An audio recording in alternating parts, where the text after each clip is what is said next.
Video কবি আমি এসে এৰ কথা ওৰা কে ধৰু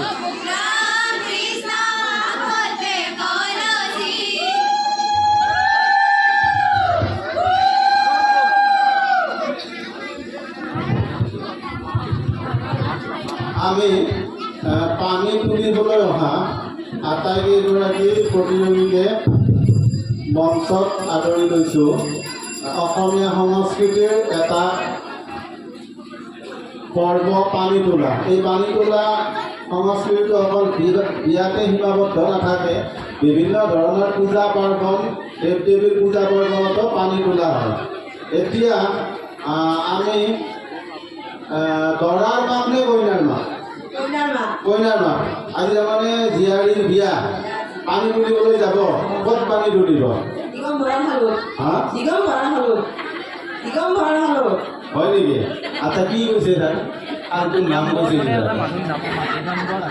দিগম্বৰ হাতৰ খালত। আচ্ছা, সেইটো সকলোৱে পানী তোলে নেকি? আপোনালোকৰ ভাল লাগছে।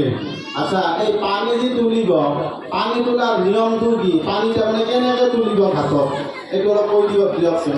পানী তোলাতে প্ৰথমতে আমি পইচা আনিছোঁ, তামোল পাণ আনিছোঁ, সেইটো পানীত দিব লাগিব। কটাৰী এখন আনিছোঁ, ফল কাটি, এইখন আমি পানী কাটি কলচীত পানী ভৰাব লাগিব। আচ্ছা, কটাৰীখন এবাৰ চাব বিচাৰোঁ। এইখনেদি পানী কাটে ন? আগতে তাৰমানে এখন কটাৰী থাকে, সেই কটাৰীখনত পহুৰ টিঙৰ নাম থাকে, কিন্তু এতিয়া সেইবিলাক দুষ্প্ৰাপ্য হৈ গৈছে। আচ্ছা, এইখনেদি পানী কাটে। আচ্ছা, পানীটো নাকাটিলে কি হয়?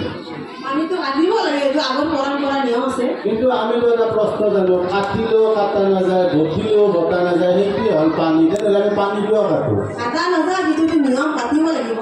কাটিব লাগিব। সেই নিয়মটো যদি আমি পালন কৰোঁ, তাৰ অন্তৰালত কি মাজত বহি আছে, মই ভিডিঅ' বনাইছোঁ বেলেগৰ মোবাইলত।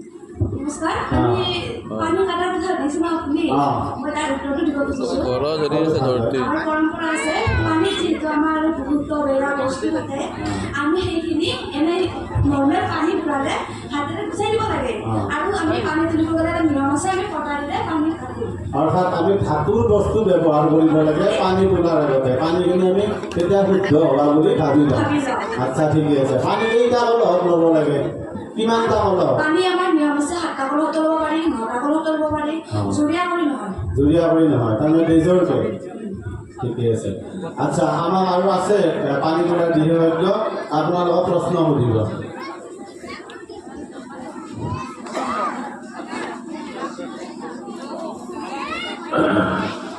পানী যে তুলিব যাব, কলহখিনি সকালৰ পৰা আনোতে এটা নিয়ম কৰি আহিব লাগে। মণ্ডপটো যিটো আমি তাতে শ্ৰাদ্ধত পূজা কৰিম, তাৰ আগত থাকে, তাৰ পৰা আমাৰ আগতে মানে লোৱাৰ আগতে এটা নিয়ম এটা পালন কৰে আৰু আমাৰ অসমীয়া সমাজে, সেই নিয়মটো কৰিব লাগে।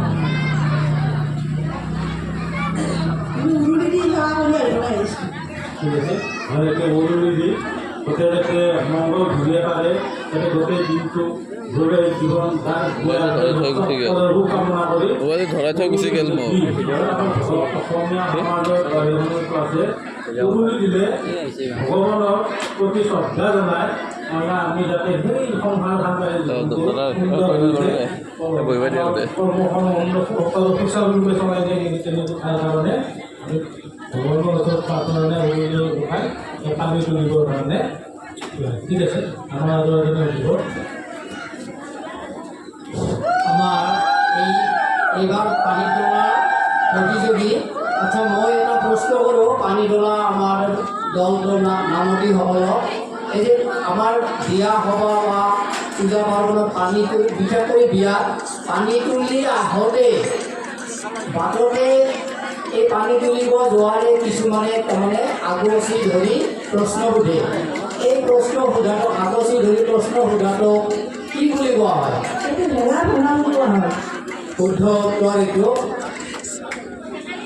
এই হেঙাৰ বান্ধা বা হেঙাৰ ভাঙাৰ কিবা তাৰমানে জৰিমনা লয় নেকি? জৰিমনা লয়। গতিকে বেছি দেৰি হ'লে অসুবিধা হ'ব। ইফালে গতিকে পানী তুলিব সোনকালে যাওক। আমাৰ কমিটিয়ে কিবা এখন কুপন দিছে নেকি? এইখন আমাৰ তাত দিবলৈ হ'ল।